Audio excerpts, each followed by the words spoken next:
Começa agora o Jornada. Todas as semanas você acompanha aqui ações e projetos da Justiça do Trabalho.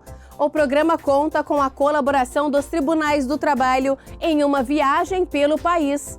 E no programa de hoje, uma reportagem especial sobre as formas de controle de jornada de trabalho e quais as fraudes ou arbitrariedades são mais cometidas pelos empregadores.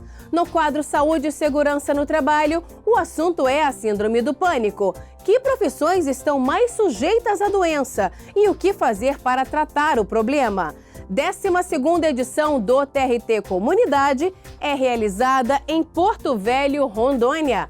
E no quadro Jornada Extra, o trabalho de um servidor do TST que ensina judô em uma comunidade no entorno do Distrito Federal.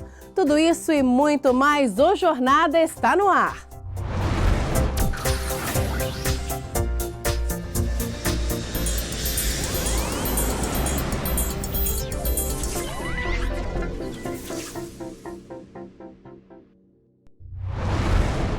Na reportagem especial de hoje, você vai ver como são feitos os controles de jornada de trabalho e quais as fraudes ou arbitrariedades são mais comuns. Está no artigo 7º da Constituição Federal. São direitos dos trabalhadores, além de outros que visem a melhoria de sua condição social, a duração do trabalho normal não superior a 8 horas diárias e 44 por semana. Facultada a compensação de horários e a redução da jornada mediante acordo ou convenção coletiva de trabalho. O controle das horas de trabalho dos empregados é feito pelo empregador. Para isso, as empresas podem optar por marcação mecânica por cartão de ponto, marcação manual, livro ou folha de ponto, ou até mesmo marcação eletrônica feita por computador. O importante é que o empregado não deixe de computar as horas em que ficou disponível para prestar serviço à empresa. Em 2011, o Ministério do Trabalho lançou uma portaria que apresentou uma série de mudanças no sistema de registro eletrônico de ponto.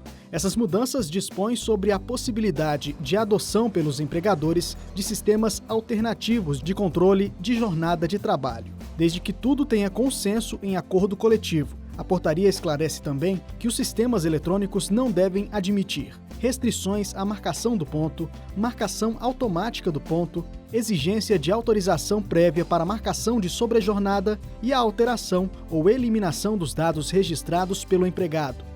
Conforme assegura o artigo 74 da Consolidação das Leis do Trabalho, o horário do trabalho dos empregados deve constar em um quadro claro e organizado, em local visível da empresa. Nos casos em que os empregados tenham períodos de trabalho diferentes, o quadro deve ter os horários de cada um discriminados. O ministro do TST, Hugo Scheuermann, ressalta que nas empresas com mais de 10 empregados, essa marcação de entrada e saída é obrigatória. A lei exige que o empregador que tenha mais de 10 empregados tenha um controle da jornada de trabalho, ou seja, que os horários de trabalho sejam registrados. Esse registro pode ser mecânico, com o cartão ponto, e pode ser também de forma eletrônica, com o registro de entrada e saída de forma eletrônica, e há diversas formas que a tecnologia hoje nos permite que faça. E também ainda o manual, que é aquele onde o empregado registra efetivamente a jornada em folha ponto.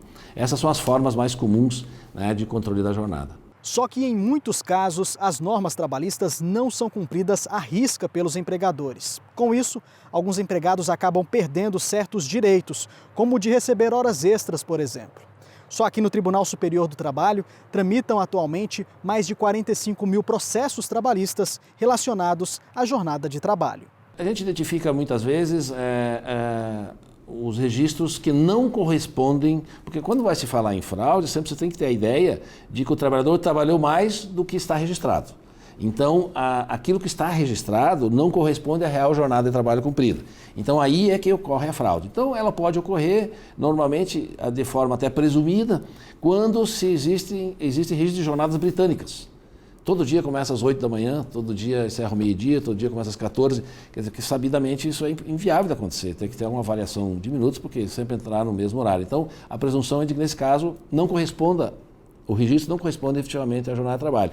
Isso pode ocorrer também a hipótese de registrar o horário de entrada após já ter começado a trabalhar, registrar o horário de saída e continuar trabalhando. Isso pode acontecer tanto na parte como mecânica, como na parte eletrônica. Um desses casos foi o da Companhia de Eletricidade do Estado da Bahia, a Coelba. A empresa foi condenada ao pagamento de horas extras por não ter controle sobre as folhas de frequência dos trabalhadores. Uma empregada da empresa entrou na justiça pedindo pagamento de horas extras, alegando que trabalhava mais de 8 horas por dia e que, além disso, usufruía do intervalo intrajornada parcialmente. Como a empresa não apresentou os controles de frequência da empregada, a terceira turma do TST entendeu que as informações prestadas pela trabalhadora eram verídicas e reformou a decisão do TRT da Bahia, que havia isentado a empresa da condenação ao pagamento das horas extras. Situação parecida é a do Francisco. Ele deixou de receber o pagamento por inúmeras horas extras pelo mesmo motivo.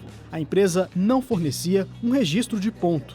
O trabalhador atuou como repositor em um mercado em Taguatinga, no Distrito Federal, por mais de 2 anos, sempre extrapolando as 4 horas de serviço aos sábados, ou seja, fazendo horas extras todas as semanas. Eu trabalhava de segunda a sábado, 8 horas diárias, entendeu? E nunca recebi nada a não ser o salário combinado que eu combinei com o patrão, né? O que complica ainda mais a situação é que ele não consegue comprovar que passou todo esse tempo realmente à disposição da empresa. Agora vai tentar juntar o pouco de prova que tem para entrar com uma ação trabalhista. Eu espero que a justiça, eu entrar na justiça e que seja analisado isso aí para que, assim como eu e os demais, seja ressarcido desse prejuízo. Que eu tenho isso como prejuízo, entendeu? A gente trabalhar e não receber pelo que a gente tem de direito da gente. Situações de fraudes envolvendo horas extras não se resumem a apenas casos individuais. O Ministério Público do Trabalho de Goiás ajuizou ação civil pública contra uma unidade de uma rede de supermercados de Águas Lindas de Goiás por fraude na anotação da jornada de trabalho dos empregados. Na ação, o MPT pede que a Justiça obrigue a empresa a manter o registro correto da jornada dos trabalhadores. Caso isso não aconteça, a multa diária pode ser de R$20 mil, além de R$1 milhão por danos morais coletivos. Mas atenção, o empregado também deve ter alguns cuidados na hora de bater o ponto. A adulteração no registro da jornada pode ser caracterizada como ato de improbidade e resultar em justa causa, como afirma o artigo 482 da Consolidação das Leis do Trabalho. Eu já examinei processos em que houve registro, né, de jornadas extraordinárias em que o empregado efetivamente não as realizava. Algum colega de trabalho fazia o registro do ponto, da chegada antes, chegada depois, mas são casos mais raros. O representante do Sindicato dos Comerciários de Brasília explica que muitas vezes o trabalhador só vai até o sindicato para denunciar as fraudes em relação às horas trabalhadas e não pagas depois que são desligados das empresas. Muitos empregados, quando saem de algumas empresas, não digo todas, não estou generalizando, mas muitas empresas, os empregados vêm nos procurar alegando que, além daquilo que estava na rescisão, deixou de receber as horas complementares que ele fez durante todo o período laboral. Ou seja, no papel era um horário e ele fazia um outro horário além do papel, ou seja, além das 44 horas previstas em lei. E ele deixou de receber essas horas. Então ele nos procura, após a rescisão contratual, a fim de que possamos tomar as devidas providências para que ele tenha esse direito e pleitear em juízo ou fora dele essas horas trabalhadas. O representante jurídico do sindicato explica ainda que é importante que o trabalhador não deixe de denunciar qualquer tipo de irregularidade dentro da empresa em relação à contagem das horas trabalhadas, mesmo que essa denúncia seja feita de forma anônima. Muitas vezes ele tem um receio, que isso acontece também. Nos ligam aqui, não querem se identificar a empresa, ele não quer se identificar, não quer identificar a empresa, talvez assim, temendo uma retaliação por parte da empresa. Mas nós orientamos o seguinte, olha, mesmo você não querendo se comprometer, você nos fala o nome da empresa que chamamos, mesmo porque a denúncia é anônima, não há necessidade de identificação, certo? Ou, se ele também preferir, quando sair também pode pleitear essas horas. Mas sempre orientamos, conforme eu falei, no sentido de que ele possa assinar o ponto corretamente mesmo extrapolando as 8 horas diárias. O importante é que o trabalhador se informe caso se sinta lesado em relação à contagem das horas trabalhadas. O mais indicado é reunir documentos, como guardar os comprovantes de registros de ponto. E depois de tanta dor de cabeça, o Francisco carrega agora a experiência de alguém que no próximo emprego não vai deixar de acompanhar o tempo que fica disponível prestando serviço à empresa. Tem que levar que a gente tem que aprender cada vez mais, né? A gente tem que pesquisar mais o que é de direito da gente. Vamos agora fazer um giro pelo Brasil para acompanhar algumas decisões da Justiça do Trabalho. A mineradora Vale vai ter de fornecer a um empregado aposentado por invalidez o cartão alimentação previsto em norma coletiva. A decisão é do TRT de Minas Gerais. O tribunal entendeu que o benefício baseia-se nos princípios da função social da empresa e da dignidade da pessoa humana e determinou que o trabalhador participe do custeio do benefício, sendo descontado o percentual de 5% do valor da vantagem. O TRT de Pernambuco condenou um posto de gasolina a indenizar por dano moral, no valor de R$5 mil, uma empregada que foi agredida verbal e fisicamente por um cliente. Para o regional, a empresa foi negligente por não ter tomado medidas preventivas para garantir a segurança dos trabalhadores, como o uso de filmagens ou a contratação de segurança particular, além de não ter acionado a polícia após o incidente.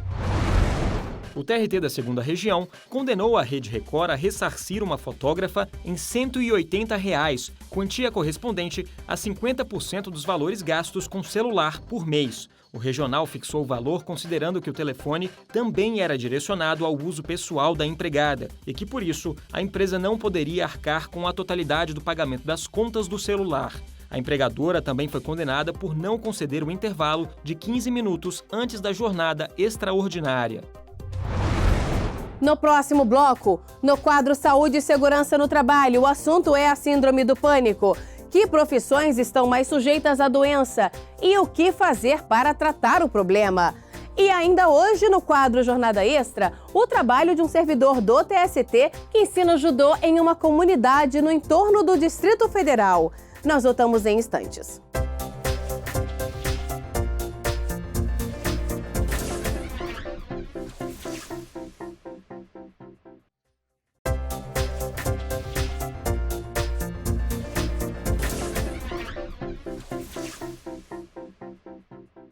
Vamos saber mais sobre a atuação da Justiça do Trabalho no JT em Ação.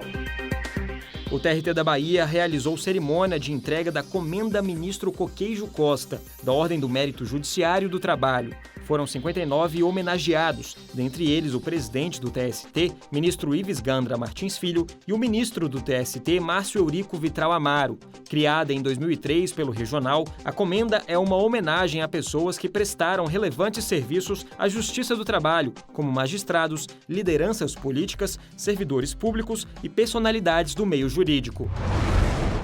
O TRT do Rio Grande do Sul realizou um encontro de servidores com deficiência. O evento teve como objetivo aproximar os servidores com deficiência da administração do regional. Dentre as atividades, foram realizadas palestras, discussões em grupos temáticos e uma peça teatral. Temas como a acessibilidade e o comportamento dos gestores relacionados aos deficientes tiveram destaque. O TRT da Paraíba inaugurou a exposição Um Mundo Sem Trabalho Infantil, que apresenta 16 grandes painéis que retratam esse tipo de exploração. Os visitantes receberam um jogo que ensina sobre os direitos das crianças. A exposição faz parte do Programa de Combate ao Trabalho Infantil e Estímulo à Aprendizagem da Justiça do Trabalho. Na edição de hoje do quadro Saúde e Segurança no Trabalho, vamos falar sobre uma doença psicológica que causa ansiedade e medo em quem sofre com o problema. Eu estou falando da Síndrome do Pânico. Vamos saber que profissões são as mais afetadas, os sintomas e como tratar a doença. Veja só.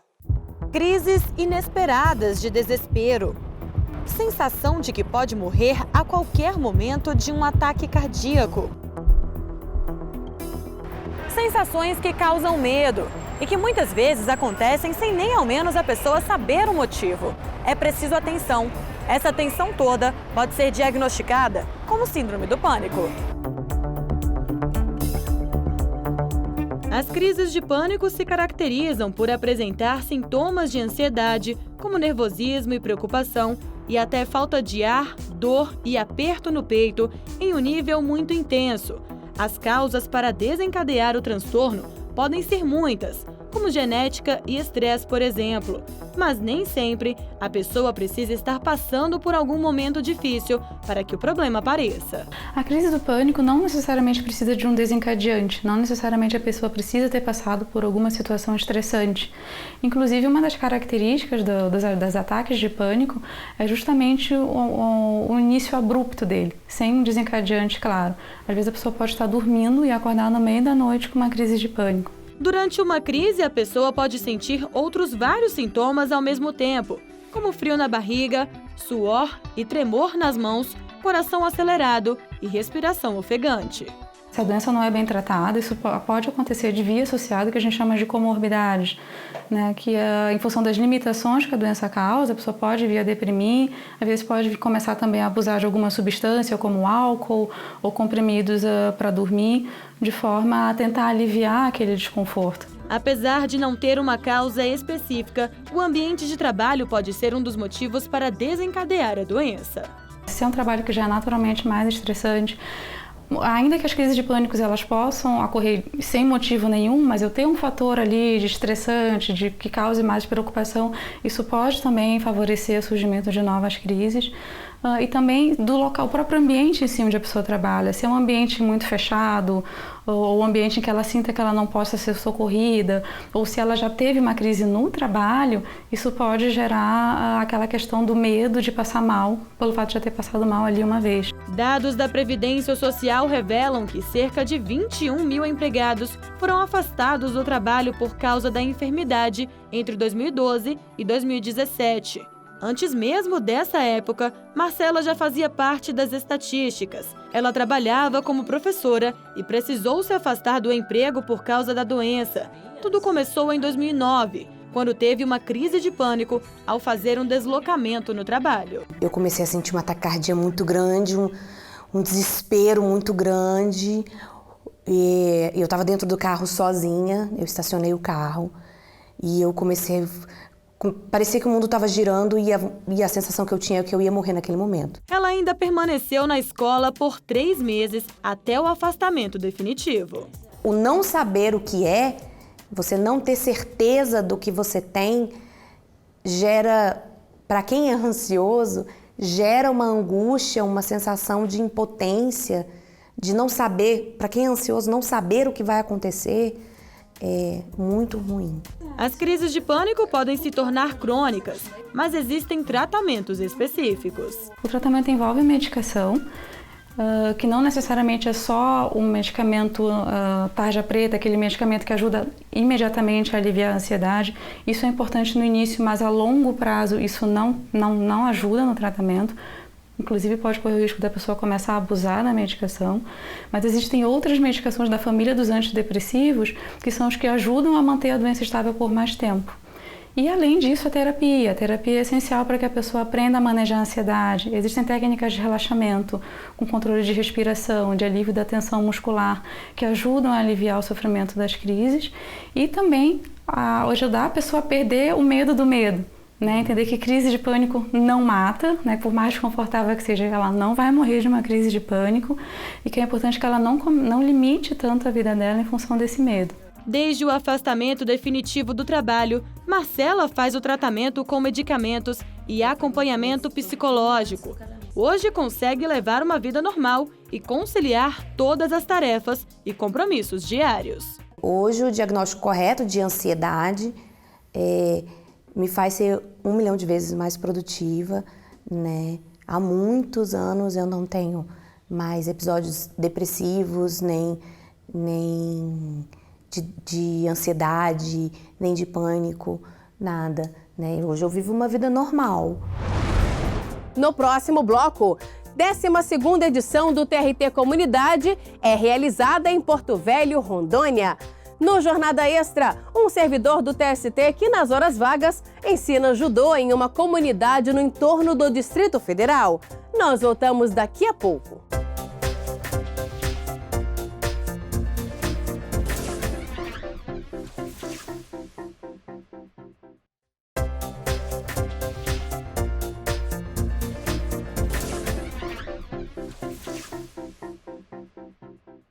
O Tribunal Regional do Trabalho da 14ª Região promoveu mais um TRT Comunidade. O evento aconteceu em uma escola de Porto Velho e milhares de pessoas participaram. Veja só.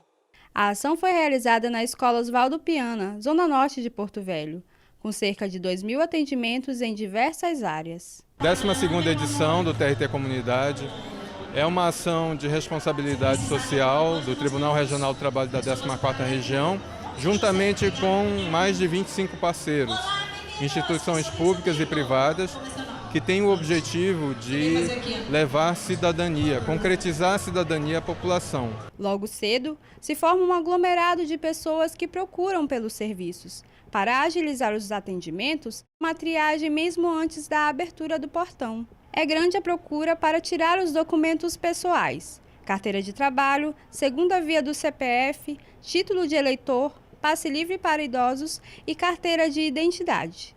Que é o caso do Alberto, que ficou sabendo da expedição do documento e não perdeu tempo. Eu vim aqui para ver se eu consigo tirar a segunda via da identidade, porque lá no centro é dificuldade para a gente tirar, e aqui seria melhor para a gente. Aqui está no bairro, né? Mais fácil, aqui no bairro mesmo, e serve para mim e para os outros também, para toda a comunidade. A ação proporcionou às pessoas fazerem um check-up na saúde, com aferição de pressão arterial, conferir glicemia e vacinas. Fazer aqui o teste, né, teste rápido de tudo, também que é outra coisa importante também, né, da gente saber o que a gente tem. Também foram feitas orientações na área jurídica, sobre o direito do consumidor, direito trabalhista e direito previdenciário. As crianças foram orientadas sobre higiene bucal no escovódromo instalado no local.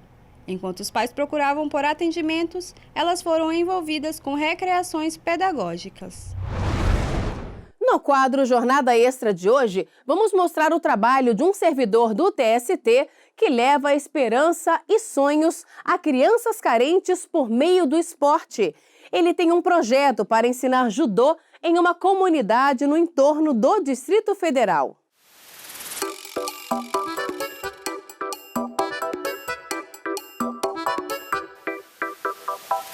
Sábado para estas crianças não é dia de dormir até mais tarde não.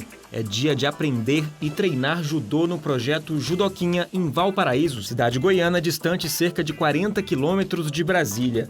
O projeto existe há 4 anos e meio e funciona em uma creche da região com a ajuda da comunidade, por meio de doações. Aqui, elas são estimuladas a pensar em um futuro e a lutarem por ele. Neste espaço é criado um dojo improvisado, com um tatame apertado, onde até o espaço para treinar é calculado, mas que representa uma oportunidade de mudar a vida dessas crianças. Todas essas crianças e adolescentes são inspirados por Levi. O sensei, que é a palavra para professor em japonês, também trabalha na Coordenadoria de Segurança e Transportes do Tribunal Superior do Trabalho e sentiu o que essas crianças sentem na pele. Tem uma história parecida com a delas. Nascido no Pará, vivia em condições de risco. Sem professores nem academias onde treinar, mudou a própria história com a ajuda de um livro sobre artes marciais. Conseguiu estudar e mudar de vida. Ele já foi campeão brasileiro em outra modalidade, o jiu-jitsu. Quando eu era criança e adolescente, eu estava numa situação de risco social. E, de certa forma, as artes marciais, mesmo eu não tendo uma academia para treinar, um professor me orientando, aquele livro sobre artes marciais me direcionou para algo, né, para o norte. Né? Não deixou que eu isso fosse para o lado ruim.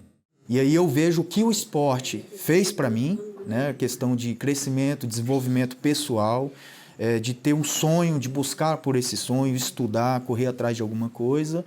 E eu vejo a oportunidade que o esporte tem para a vida deles, né? Então procuro repassar, trabalhar com eles os valores do judô, da arte marcial, para que eles primeiro tenham um sonho e segundo corram atrás desse sonho, né? Principalmente através da escola, dos estudos mesmo, da educação. Para as crianças, o esporte foi uma ótima descoberta. Eu faço judô há 4 anos. O judô eu acho um esporte muito legal. Me apaixonei pelo judô desde 2012 e eu acho muito legal, eu me sinto aliviada, eu gosto muito dos meus colegas. A gente conheceu o judô nesse retiro E aí eu fui me adaptando, gostando e tendo conhecimento. Foi aí que eu me apeguei ao judô.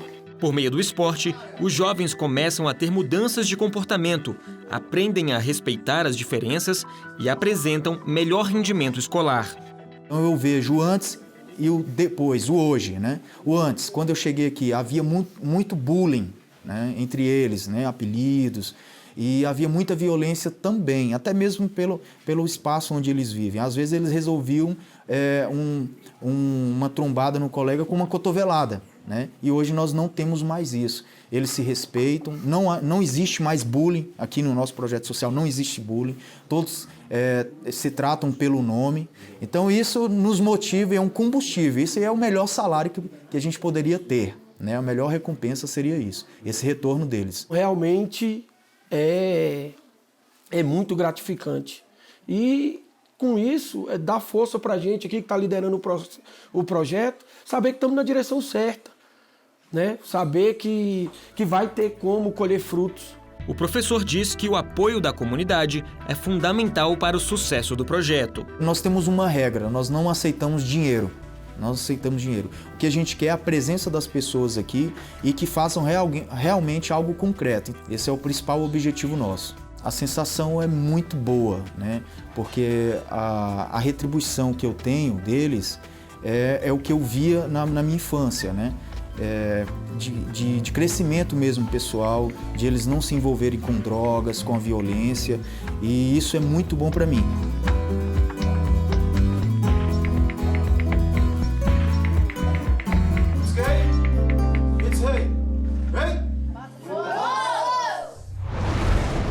O Jornada termina aqui. No próximo programa voltamos a nos encontrar. Muito obrigada pela companhia e até lá!